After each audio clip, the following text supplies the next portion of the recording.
금수저 부자랑 자수성가 부자 둘 다 만나보면 좀 달라요? 자우성가한 분들이 좀 빡센 경우가 많죠. 그리고 고집도 되게 세고 금수저들 중에서도 그것도 다 사람 성향인데 네. 그냥 편하게 자랐으니까 유한 그렇죠. 경우가 좀 많죠. 월급쟁이가 부자가 되는 거는 불가능한 걸까요? 아니 저는 가능하다고 생각해요.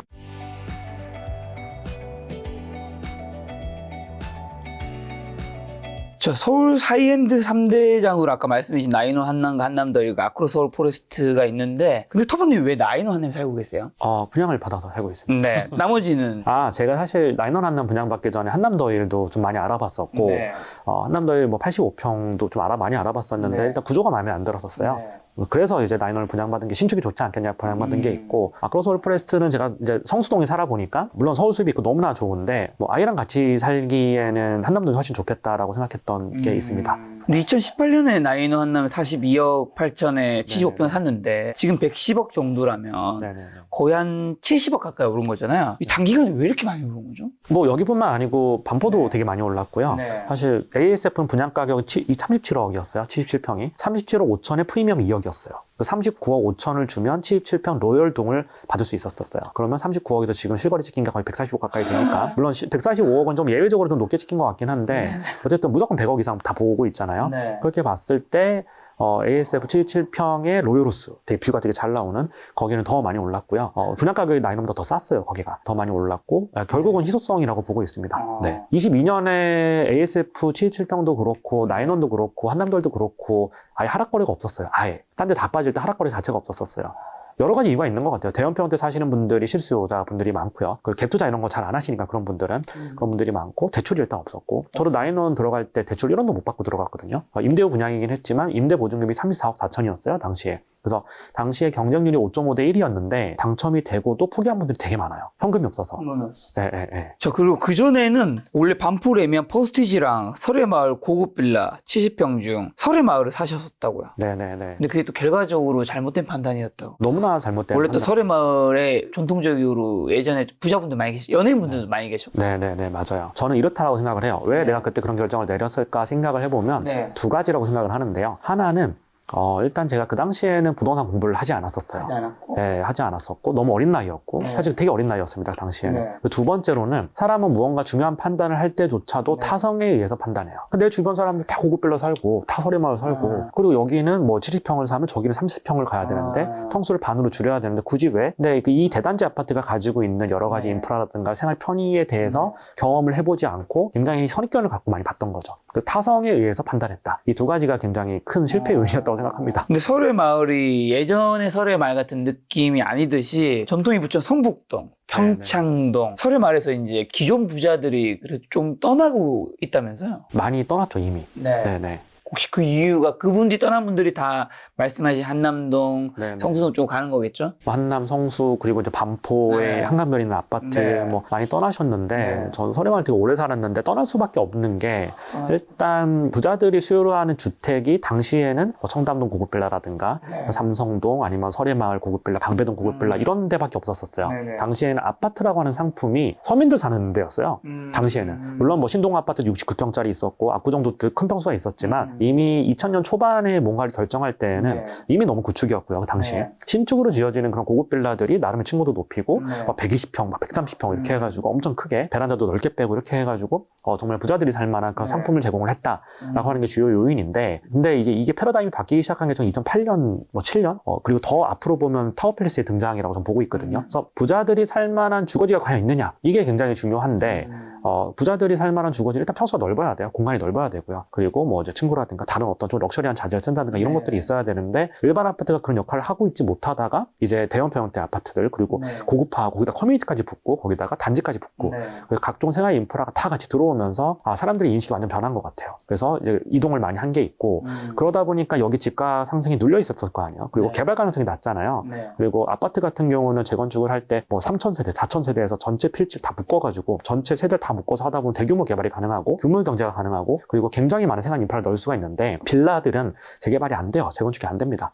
작은 필지를 개발할 때 사업성이 안 나온단 말이에요. 토지를 2종에서 3종으로 높여주거나 이런 게 아니면 개발이 되게 어려운 거죠. 네. 그래서 당연히 개발 가능성도 낮고 개발이 된다 해도 기존의 3,000세대, 2,000세대들 그 아파트들이 가지고 있는 인프라를 가지고 있지 못하니까 자연스럽게 계속 외면당해오고 집가는 눌려 있을 수밖에 없는 건데, 집가가 눌려 있다 보면 어떤 현상이 일어나냐면 그 싼 빌라들을 매입을 해서 어쨌든 설해마을 네임밸류는 있고 조용하고 나름 실거주하기는 좋으니까 20평? 10평짜리 빌라들을 공급하는 빌라 업자들이 나타나기 시작해요. 네네네. 그걸 사서 주택을 되게 싸게 사서 그거를 이제 딱 지어가지고 설해마을에 뭐 고급 빌라라는 키워드로 딱 걸고 거기다가 이제 조그맣게 빌라 시행하는 분들이 많아요. 그래서 설해마을에 그런 빌라들이 너무 많아요 지금. 그래서 부촌의 이미지가 완전히 희석돼 버린 거죠. 그럼 부자분들이 결국에는 시그널 같은 약간 고층 타워형이나 한남더리나 나인 한남은 저층 게이트형 아니에요? 네, 그렇죠, 그렇죠. 그 두 가지 중에서는 요즘 어딜 더 선호하는 거예요? 그러니까 이게 또 나이랑 상관관계가 있을까는 제가 뭐 이렇게 연구는 안 해봤지만 네.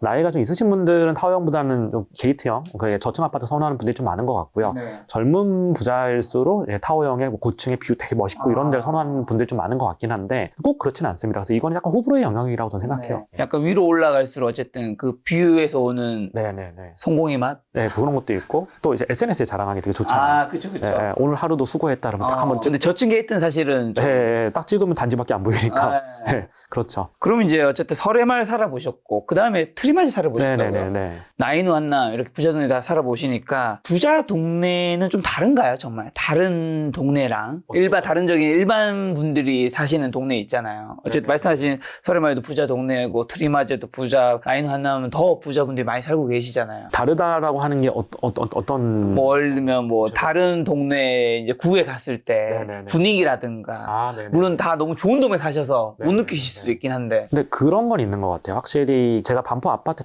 대단지 아파트는 안 살아봤지만 네. 친구들이 너무 많이 살고 있거든요. 네네. 저도 반포 토박이다 보니까 제 네. 주변에 뭐 초중고를 같이 나온 친구들끼리도 반포 살았고 그 친구들 신혼집 올 때 반포로 들어가고 이런 네. 게 되게 많아요. 그래서 그 친구네 집들이도 많이 가보고 이런 얘기를 친구들하고 많이 하는 편인데 반포만의 또 그 분위기가 있고요. 아이들 키울 때 저도 애 아빠니까. 그리고 또 한남동은 한남동만의 또 분위기가 있고요. 성수동도 성동만의 분위기가 있고 확실히 그 동네마다 분위기는 다릅니다. 그리고 그게 꼭 어디가 우위에 있다, 뭐가 네. 좀 더 좋다라는 느낌보다는 그냥 다르다의 느낌이에요. 네, 그래서 뭐 물론 반포, 성수동, 한남동 전부 다 좋은 동네지만 네. 그냥 달라요. 그게 아예 가격으로 봤을 때 더 비싼 데를 가면 그건 정말 그 분위기가 다르냐라고 네. 만약에 물어보신다면 그렇죠. 저는 어느 정도는 다르다고 생각해요. 근데 그게 평형대에서 오는 다름도 분명히 있는 것 같아요. 소형평형 위주로 돼 있는 곳과 소형평형대가 포션이면 60% 70% 있는 이런 아파트와 대형평형대 위주로 있는 아파트는 당연히 분위기가 다를 수밖에 없다고 다르겠죠. 생각해요. 네네. 아무래도 좀 부유하신 분들이 더 많으시죠. 라이프 스타일도 다르고요. 그리고 약간 좀 아이 교육에 대한 관점도 많이 다르고요.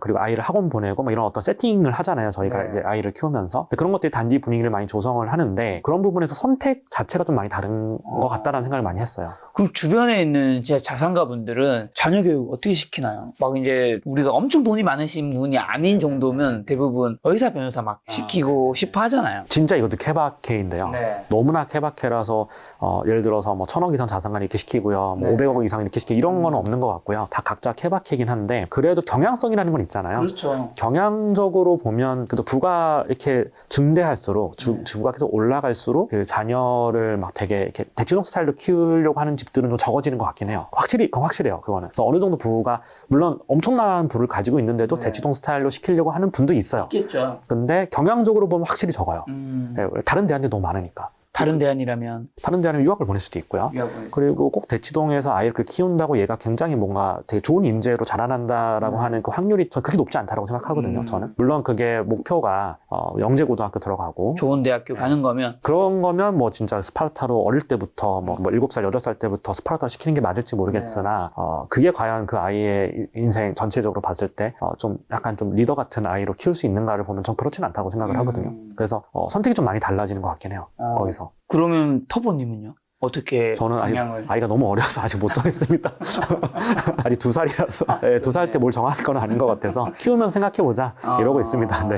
자, 좋은 인재 이런 것 때문에 사실은 강남에 많은 분들이 이사 가는 분들도 있는데 제가 생각했을 때는 뭐 직장인의 꿈의 연봉은 1억이라고는 하는데 연봉 1억도 강남 살기가 힘들 것 같긴 한데 강남에 살려면 매달 생활비는 어느 정도 필요할까요? 제 아는 친한 사람이 이제 부동산에 대해서 이제 좀 잘 알고 있는데 돈도 자산도 좀 있고 한데 그 친구가 하는 말이 잠실에 살려면 생활비 얼마 이상 반포에 살려면 얼마 이상 이게 필요하다. 그러면서 하는 말이 저는 거기까지는 굳이 뭐 남들 쓸 만큼 써야 돼라고 생각을 했는데 좀 와닿았던 거는 만약에 아내가 있고 자식이 있다면 아내가 어쨌든 그 학부모들과 모이는 그런 것들 커뮤니티 그러니까 그 동네 커뮤니티를 제대로 누리려면 그 정도가 되지 않으면 아이도 약간의 소외를 받을 수 있고 이게 그러고 싶지 않아도 현실적으로 그렇게 되는 부분이 있다고 하는데 좀 공감이 가긴 하더라고요. 그렇죠. 사실 중거 집단 되게 중요하잖아요. 네. 그리고 이게 꼭 내가 저 사람들하고 안 어울릴래, 저 사람들 너무 허세 있어 해도 내 주변에 사는 사람들이 다 그런 생각을 가지고 있으면 내 아이가 또 이제 그렇죠. 어울리지 못하지 않을까라는 걱정이 되니까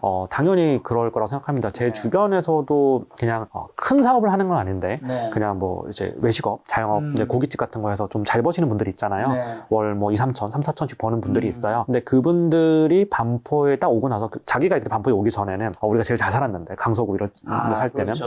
반포에 딱 오니까 물론 반포도 되게 무리해서 들어오신 분들은 그 정도 소득이 안 되는 분들도 되게 많아요. 근데 그래도 평균적으로 봤을 때는 그래도 다 생활비로 1,000 이상씩 좀 쓸 수 있는 분들이 많이 들어오다 보니까 약간 좀 이게 뭐지라는 생각을 좀 많이 했대요. 또 하나의 또 특징은 반포에 딱 들어와 보니까 반포 이제 원벨리 살고 있는데 좀 금수저들이 많다는 거예요. 그래서 이제 이 친구는 그냥 대기업 다녀 월급 뻔하잖아요. 그렇죠. 근데 할아버지가 모든 교육비를 다 지원해주고 그러니까 이제 부담 없이 자기가 버는 돈 그냥 쓰고 그리고 원벨리도 아버지가 이제 좀 해주시고 뭐 40억 주고 사주고 50억 주고 사준 건 아니겠지만 이제 그 재건축 그 할 때부터 옛날부터 좀 가지고 있다가 이제 증여를 해서 이게 자산 가치가 많이 펌핑이 되는 그런 걸 보면서 이 친구는 그 자영업자 치고는 굉장히 잘 버는 편인데도 자기가 벌어가지고 지금 원벨리를 살 수가 없잖아요. 50억 어떻게 벌어요? 사실 3, 4천 벌어가지고 불가능하잖아요. 그런 걸 보면서 약간 박탈감을 느낀다. 그러면서도 월소득은 어느 정도 되니까 이제 얘네들하고 꼴리지 않게 또 시키고 그러면서 뭐 얼마다 뭐 기준이 얼마 이상 써야 된다 이런 건 없지만 그래도 월 1,000 이상 드는 것 같아요. 아이 2명 키우는데. 그쵸, 아이 2명까지 있으면 2명이면 그냥 기본이 디포트 값이 월 1,000 정도 되지 않을까 싶어요. 그 정도면 이제 강남에서 엄청 부유하게 시킨다고 말하기도 좀 어렵죠. 왜냐면 시터 비용이 제가 최근에 제 유튜브에 시터 관련된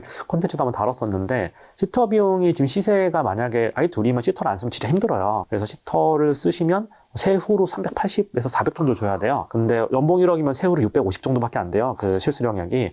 연봉 1억이면 시터 하나 쓰면 250만 원 남아요.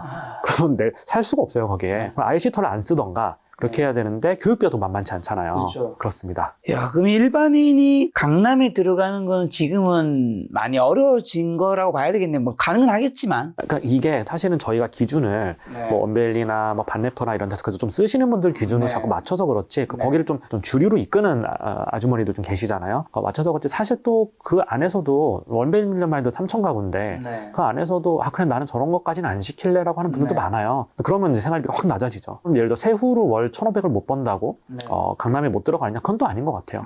네네. 그러면 2024년 지금은 주변에 금수저 분들도 많이 있으실 거고 자수성가 되신 분들도 있고 할 텐데 신규 부자들이 나올 가능성은 지금 대한민국은 더 열려 있나요? 그냥 지표들만 봐도 한국이 그렇게까지 닫혀있는 사회는 전 아니다라고 생각해요. 그래서 완전 초부자가 되는 건 사실 쉽지 않지만 예를 들어서 한국에서 기업을 창업해가지고 그러니까 많은 분들이 이렇게 또 얘기를 하세요. 미국은 시총 1위부터 10위까지 기업 8명이 창업가들인데 한국은 다 재벌 3세들, 2세들 아니냐 이렇게 얘기하시는 분들도 있는데 아예 완전 윗단으로 가게 되면 문이 많이 닫혀있는 것 같긴 해요. 뭐 정말 네이버라든가 카카오라든가 셀트리온 뭐 이런 어떤 진짜 신화적인 존재들 몇 명 제외하고는 우리나라 1위부터 30위까지 그 시총 또는 뭐 1위부터 30위까지 주식부자를 보면 다 2세, 3세들이거든요. 그렇죠. 뭐 삼성과 네, 삼성, 현대가 그렇죠. 근데 그 정도 레벨까지 가게 되면 확실히 한국 사회는 그 레벨까지 가면 닫혀 있는 건 맞는 것 같아요. 근데 그 밑에 레벨에서는 되게 역동적으로 많이 움직이고 있다고 좀 보고 있어요. 그럼 주변에 금수저 부자랑 자수성가 부자 둘 다 만나보면 좀 달라요? 일단 성격이 많이 다르고요. 성격이 달라요? 성격이 일단 많이 달라요. 그것도 다 케바케긴 하지만 자수성가한 분들이 좀 빡센 경우가 많죠. 굉장히 빡세고 본인 힘으로 여기까지 왔으니까. 네, 그 고집도 되게 세고. 본인 힘으로 왔으니까. 그렇죠. 그렇죠. 그리고 아직도 많습니다. 그리고 약간 빡세요. 근데 금수저들 중에서도 뭐 물론 그것도 다 사람 성향인데 금수저들 중에서도 되게 빡센 친구들이 있고 아닌 친구들이 있는데 좀 유한 친구들 보면 그냥 편하게 자랐으니까 유한 경우가 좀 많죠. 혹시 자수성가 부자는 그런 건 없나요? 예를 들면 금수저 300억, 자수성가 300억이에요. 같이 술자리에 있어요. 자수성가가 이제 술 먹다 보면 네. 약간 낮게 보는 거지, 금수저를. 그렇죠. 당연히 있죠. 당연히 나는 있죠. 여기까지 내 힘으로 왔고 네. 너는 같은 테이블에 있지만 그건 아니다. 당연히 있죠. 그리고 또 이제 그 친구들끼리 만날 때도 네. 어쨌든 어느 정도 다 돈이 있는 친구들이니까 그렇죠, 그렇죠. 학벌에 대한 그런 것도 되게 있고요. 내가 금수로 태어났는데 학벌이 되게 안 좋아. 이런 친구들도 있잖아요. 공부를 좀 못해서 공부를 안 해가지고 뭐 맨날 어릴 때 사고치고 그런 친구들도 거기 또 소외감 느끼는 경우가 있고 또 되게 금수저인 후배가 있는데 그 후배랑 이제 자수성가 이제 그 후배랑 또 같이 만나서 막 이렇게 와인 같은 거 먹다 보면 확실히 낮게 보기보다는 인정하지 않는 거?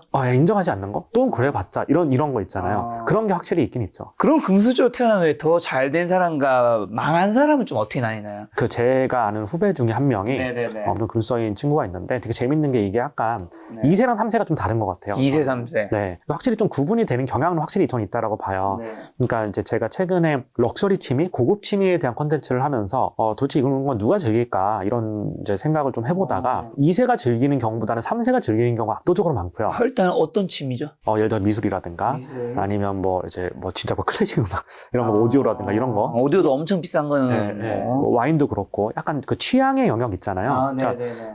물론 돈이 많다고 다 그걸 즐기는 건 절대 아닙니다. 네네. 절대 그 안에서도 되게 소수가 즐기지만 네. 그래도 주변에 보면 이런 경향이 있다라고 전 보고 있는데 또 왜 그러냐를 보니까 그러니까 생각을 해봤어요. 첫 번째로 창업가인 아버지가 있어요. 네. 1세가 있어요. 근데 1세에서 2세로 넘어올 때는 보통은 1세들 성격이 엄청 빡세요. 그렇죠. 엄청 고생을 많이 했고 자기가 맨 땅에 헤딩해서 특히나 지금 1세들 같은 경우는 60대, 70대가 많잖아요. 근데 그런 분들이 한국이 되게 못 살았던 시절부터 굉장히 잘 사는 나라로 올 때까지 그 수혜도 입었지만 굉장히 고생을 많이 했단 말이에요. 근데 이분들은 물론 다 그런 건 아니지만 약간 근검절약도 좀 몸에 많이 배어 있고요. 그리고 2세가 자기만큼 못한다는 거에 대한 엄청난 그 불신이 있고 요즘 젊은 놈들이 이러면서 막 이렇게 까는 것도 있고 막 그런 것도 되게 많아요. 네. 그리고 성격이 엄청 독단적이고 네. 독선적이고 또 군사 개발 독재 시대를 거쳐왔던 분들이고 그래서 약간 2세들하고 좀 다른 부분들은 교육을 얼마나 받았느냐도 좀 다른 부분들이 있어요. 네, 그래서 성공한 1세 사업가들이 다 교육을 못 받은 건 아니지만 그때 또 대학 진학률도 굉장히 낮았고 그 무조건 한국에 잘 살아보자 이런 시대에 살았던 사람과 유복한 시대에 태어나서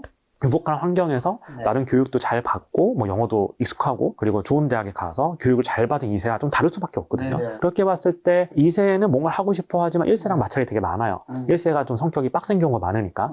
그래서 보통은 이런 좀 럭셔리 취미를 좀 더 많이 즐기고 좀 유하게 사는 친구들 보면 3세들이 많아요. 2세도 빡세요. 2세는 1세의 견제와 어떤 압박과 그런 것들이 있기 때문에 마음대로 못하는 부분들이 좀 있어요. 네네. 근데 2세는 이제 그런 것들을 많이 압박을 받으면서 자랐기 때문에 3세한테 좀 덜 그랬겠죠. 덜 그런 것도 있고 자기도 유복하게 자랐으니까 3세도 조금 더 유복하게 해주고 싶어 하는 것들이 있어요. 근데 물론 이게 경향이 있을 뿐이지 네. 다 그렇다는 건 아니지만 제 아는 후배 중에 그런 친구도 있었어요. 그 친구는 3세인데 아버지가 할아버지랑 굉장히 갈등이 많았던 거예요. 그래서 아버지도 나름 사업에 성공하셨고 할아버지는 엄청 부자였고 아버지도 되게 열심히 살면 성공을 했어요. 근데 아버지가 딱 걔한테 넌 아무것도 하지 마. 그냥 건물 다 불려줄 테니까 너네 편하게 살아라. 이런 집도 있어요. 근데 또 어떤 아버지는 너 제대로 안 하면 내가 다 한 푼도 안 물려줄 거야. 이런 집도 있고요. 형제들끼리 경쟁시키면서 나고시키는 아버지들도 있어요. 진짜 있어요. 너한테는 안 줘. 이러면서. 이게 각각의 다른 환경에 처해 있어서 사람마다 어깨에 지고 있는 짐이 다 다르지만 어쨌든 3세로 넘어오게 되면 좀 더 많이 유해지는 것 같긴 해요. 확실히. 더 잘 된 사람과 망한 사람은 어떻게 좀 나뉘나요? 일단 뭐 3세로 넘어왔을 때 망하는 케이스는요. 아무것도 안 하면 안 망하거든요. 그 짐이 물방이 사실 너무 많아. 근데 꼭 뭘 해보겠다고 자기가 능력은 안 되는데 뭘 해보겠다고 하면 이제 망하는 길로 가는 거죠. 그래서 이제 2세인 아버지가 너 아무것도 하지 마라고 얘기하는 경우가 실제 있어요. 그 의미가 편하게 살길 바라는 것도 있지만 너는 그 정도 능력은 안 되지만 맞아. 내가 사랑하는 자식이니까 너는 온전하게 살았으면 좋겠고.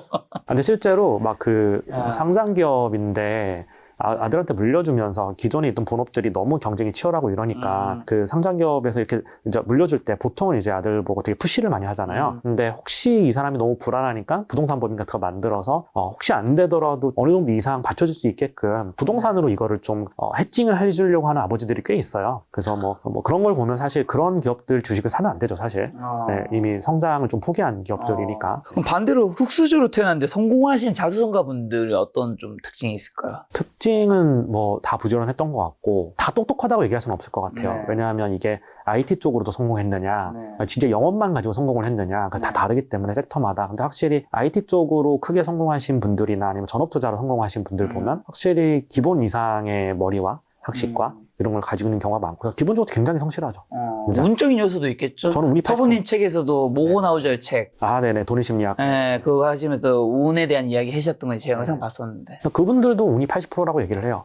실제 이런 케이스를 보면 되게 극명하게 나뉘는 게 A라는 스타트업이 있어요. 근데 너무나 이제 엑시트를 잘했어요. 네. 엑시트를 할 때도 다 현금으로 주지는 않고 주식을 이제 팔 수 없는 기간을 딱 묶어놓고 네. 일부는 주식으로 주고 일부는 현금으로 주잖아요. 그리고 보통 양도세는 현금으로 내게 되면 현금이 많이 나갈 거 아니에요. 이 주식의 가치가 유지가 안 되면 자기가 실제 엑시트했던 금액보다 훨씬 낮게 되는 거잖아요. 근데 그 유예기간이 끝났어요. 근데 이 사람과 이제 A, B가 있어요. A, B가 있는데 A는 그때 당시에 어디로 이민을 가고 싶어 했어요. 예를 들어서 뭐 아부다비로 이민을 가고 싶어 했어요. 네. 그래서 나는 한국이 상수세도 너무 많고 실제 요즘에 상수세 때문에 부자들이 되게 많이 이탈하고 있거든요. 실제로. 그래서 나는 아부다비로 가야겠어. 해가지고 주식을 다 팔았어요. 다 팔고 그냥 이제 아부다비로 간 거예요.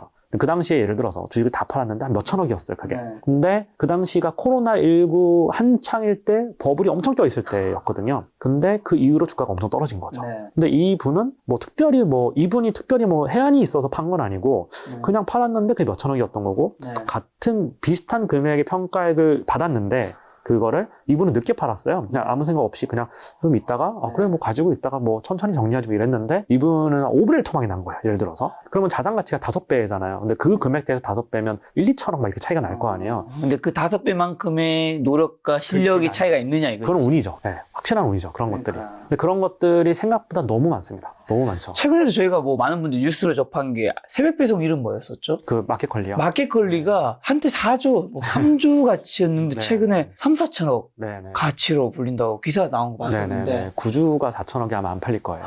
그거 보면서도 네네. 뭔가 어쨌든 나스닥에 상장한다는 미국에 상장한다는 얘기도 있었는데 네. 적당한 선에서 뭔가 물론 앞으로 더 잘 될 수도 있지만 네네. 멈췄으면 훨씬 큰 금액 엑시트 할 수 그렇죠. 있었는데 코로나19 때 상장을 했으면 대박이 났겠죠. 네, 근데 지금은 이제 많이 시장같이 꺾였고, 배민 같은 경우도 4조 몇 천억에 엑시트했잖아요. 밸류에이션. 근데 지금 밸류에이션을 보면 엄청나게 많이 떨어져 있거든요. 사실 언제 엑시트하느냐는 내가 결정할 수 있는 게 아니잖아요. 맞아, 그 시장 맞아. 상황이 맞물렸고, 또 그때 비대면이 굉장히 활성화됐었고, 그런 비즈니스가 너무 잘 됐었고, 코로나19가 언제 끝날지 몰랐고, 그때 이제 벼락부자가 된 케이스들이 되게 많죠. 상호용 부동산도 그렇잖아요. 제가 상호용 부동산에서도 굉장히 드라마틱한 케이스가, 물론 공부를 열심히 하고 노력하면 확률은 올라가는데, 그렇죠. 근데 사실 공부를 크게 안 하고 그냥 뭐 부동산이지 이러고 이제 몰빵한 친구들이 좀 있어요. 왜냐하면 그게 금리가 1%대였고 대출 받을 때 대출금리가 너무 낮으니까 그냥 이제 몰빵을 한 거예요. 근데 특별히 분석을 하고 한 게 아니고 그냥 한 거예요. 근데 그 친구가 진짜 돈을 많이 벌었는데 그걸로 자기가 평생 이제 20년 사업했는데 그 돈보다 그 코로나19 때 그 상승장 때 먹은 돈이 훨씬 크거든요. 이 친구도 부동산 고수도 아니었고 실제 엄청 공부를 열심히 한 친구도 아니었고 토지 구획도 잘 안 알아보고 사고 막 이랬는데 엄청 돈을 많이 벌었어요. 근데 그런 케이스들은 너무너무나 많죠. 세상에. 너무 많죠. 네, 저는 성공의 70% 80% 운이라고 생각해요. 그러니까 그 운은 우리가 통제할 수 있는 요소가 아니니까. 다만 우리가 열심히 하면 확률이 올라간다. 확률이 올라간다. 그래서 열심히 해야 된다. 이렇게 생각하는 거죠. 자, 그러면 이제 그 투자 얘기도 해주셔서 어쨌든 자본주의에서 돈 버는 방법은 근로사업 투자잖아요. 셋 중에서 가장 중요한 건 뭐라고 생각하시나요, 터보님은? 제 자본소득, 투자소득이 제일 중요하다고 생각을 하고요. 네. 물론 사업소득이 말도 안 되게 높으신 분들이 있어요. 가끔 있죠. 회사 영업이익이 막 800억, 1000억 뭐 이렇게 나는 비상장이고 100% 대주주요. 이런 회사들이 있거든요. 잘 안 알려져 있는데 있어요. 네. 특히 소재 사업하는 회사들, 그런 회사들이 네. 많아요. 근데 그런 케이스가 아니라면 결국은 자본 차익을 먹지 못하면 부자가 되긴 좀 쉽지는 않은 것 같아요. 맞아요. 근데 자본 차익을 먹으려면 캐시플로우가 있어야 돼요. 그렇죠. 그러니까 아까 전에 제가 말씀드린 그 케이스, 그러니까 네. 소 뒷걸음질하다가 얻어 걸린 그런 케이스도 분명히 있죠. 근데 내가 투자해서 버틸려면 캐시플로우가 없으면 버틸 수가 없어요. 그래서 맞아요. 좋은 시기에 못 팔아요. 그러니까 저 같은 경우도 이제 물론 가족 범위로 이제 샀는데 2021년 11월에 토지를 하나 샀어요. 매드컵 빌딩을 올리려고 샀습니다. 그래서 그 당시에 270억에 등치까지 해서 282억에 샀어요. 그 토지를. 그 당시에 대출 200억을 받았습니다. 그래서 현금 82억에 대출 200억을 받았어요. 그래서 이제 건축비도 대출을 좀 받으려고 했는데 건축비를 대출 받으려고 하다 보니까 갑자기 우크라이나 전쟁이 터지는 거예요. 그래서 금리가 당시에 제가 처음 토지 샀을 때 금리가 1.7%, 8% 이렇게 받았거든요. 근데 1.8% 받았는데 갑자기 금리가 4%대로 뛰대요. 2022년에 21년 말에 샀으니까. 네. 그러면 내가 예측한 200억의 3% 정도 스프레드가 나면 어마어마하죠. 어마어마하죠. 1년에 내야 되는 이자가 200억 곱하기 3% 하면 뭐 6억 정도 더 증가되는 거잖아요. 엄청나게 이자가 늘어나는 거예요. 네네. 한 달 이자를 예를 들어서 뭐 1%대 후반이면 뭐 3천만 원, 4천만 원 낼 거를 이제 계산을 했다가 갑자기 1억 이상의 이자를 내야 되는 거예요. 네. 그러면 캐시플로우가 너무나 차이가 나게 되는 거잖아요. 그리고 생각보다 공사 기간도 길어졌고, 그리고 생각보다 할 게 되게 많아서, 하여튼 뭐 이건 디테일한 얘기긴 이제 하지만, 비용이 더 많이 늘어났다는 거죠. 비용이 엄청 늘어나게 그걸 되잖아요. 버티지 못하면 네네, 그 경매 넘어가는 거잖아요. 그러니까. 근데 캐시플로우가 있었기 때문에 버틸 수 있었던 거거든요. 그리고 건축비도 그냥 캐시로 했고, 그래서 그런 어떤 제가 이제 상업용 건물 투자할 때도 네. 절대 80% 이제 중개인들은 80% 연끌해서 사라 자꾸 이런 얘기 하는데 네. 그게 시기가 잘 맞으면 떼돈을 버는 건데 안 맞으면 그냥 인생 망하거든요. 그래서 저는 레버리지 그렇게 쓰는 거는 되게 바람직하지 못하다라고 생각을 하고 투자 수익을 많이 거두려면 제가 물론 투자 고수는 아니지만 많이 거두려면 네. 결국은 몰빵을 해서 크게 벌거나 아니면 안정적으로 리스크 관리를 해야 되는데 리스크 관리는 결국 캐시플로우거든요. 그래서 캐시플로우가 저는 반드시 있어야 된다고 생각합니다. 저는. 그러면 이제 근로와 사업가 투자 얘기해 주셨는데 월급쟁이가 부자가 되는 거는 사실상 거의 불가능한 걸까요? 아니 저는 가능하다고 생각해요. 실제 많이 봤어요. 어떻게 어떤 사례인가요? 진짜 월급쟁인데 부동산 투자 해가지고 처음에는 뭐 오피스텔 뭐 이런 걸로 했겠죠. 오피스텔이나 아니면 대출 좀 많이 나오고 레버리지 좀 많이 써가지고 소액 투자 해가지고 점점 자산 불려갔는데 10년 동안 그렇게 투자하셔가지고 진짜 뭐 빼고 번 분도 봤고요. 네, 그런 분들 봤어요. 그래서 기업에 다니시는 분인데 되게 신기했어요. 저도 처음에 근데 거짓말인 줄 알았는데 실제 저도 약간 좀 사기꾼 잘 보거든요. 되게 보니까 진짜로 월급쟁이였어요. 근데 그런 케이스는 근데 사실 정말 극소수의 케이스라서 또 시장 상황도 너무 좋았고 10년을 투자를 해서 2014년부터 시작했다는 거잖아요. 서울 아파트 가격과 서울 부동산이 계속 우상향했을 때 시작을 했었죠. 그래서 결국 그것도 이제 운이 되게 운의 영역과 그렇죠. 그분의 노력이 그렇죠. 운과 노력 이게 이렇게 결합이 된 거죠. 근데 불가능한 건 아니다라고 생각하는데 그냥 월급을 받으면서 일하는 월급이 또 한계가 있으니까 그걸로 이제 부의 어떤 퀀텀 점프를 만들 수 있냐를 보면 쉽지는 않은 것 같긴 해요. 그럼 그런 걸 좀 뭉뚱그려서 자본주의에서 부자가 되려면 어떻게 해야 되고 부자가 되는 기회 잡는 사람들의 특징은 뭘까요? 사업하는 사람들이죠, 보통은. 그리고 자본 차익으로 부자가 되는 분들 보면 이제 제 주변에 전업 투자자인 친구들을 보면 그것도 전 사업이라고 생각을 하니까 그건 사업이고 그냥 재테크를 해서 그냥 부자가 된다라고 하는 거는 쉽지는 않은 것 같아요. 너무 오랜 기간이 걸리고요. 그리고 투자 자본 자체가 한계가 있기 때문에 거기서 퀀텀 점프를 척척척 해나가는 거는 쉽지 않은 것 같아요. 그래서 캐시플로우가 중요한 것 같아요. 결국에는 이제 두 바퀴 뭐 사업이라면 사업이랑 투자 이 양쪽이 같이 굴러가야 된다. 네네네. 캐시플로우가 없으면 투자할 때 굉장히 후달리거든요. 제가 만약에 뭐 어떤 건물 투자를 했다라고 했을 때 잘 되면 그냥 단기간에 돈을 벌지만 약간 좀 주춤했을 때 그걸 이길 수 있는 내 생활이 가능하게끔 한 캐시플로우는 분명히 있어야 된다고 생각을 하거든요. 그럼 버틸 수 있어요, 사람이. 버티고 이게 진짜 좋은 투자라면 그 전제는 좋은 투자죠. 안 좋은 투자는 빨리 손절해야 되고 이게 자기가 생각했을 때 확신 있는 투자라면 캐시플로우를 가지고 버텨야 되는데 버틸 수 없으면 그냥 끝나는 거죠, 인생이. 자, 그러면 이제 자본주의 시대에 레버리지, 부자에 대해서 레버리지는 어떻게 이용해야 될까? 제가 터보님 영상 보니까 터보님은 레버리지를 위험하게 끌어다 쓰진 않으시는 것 같더라고요. 네, 저는 이제 50% 이상은 안 넘기는 게 가장 바람직하다고 생각을 하고요. 건물 투자를 예를 봤을 때.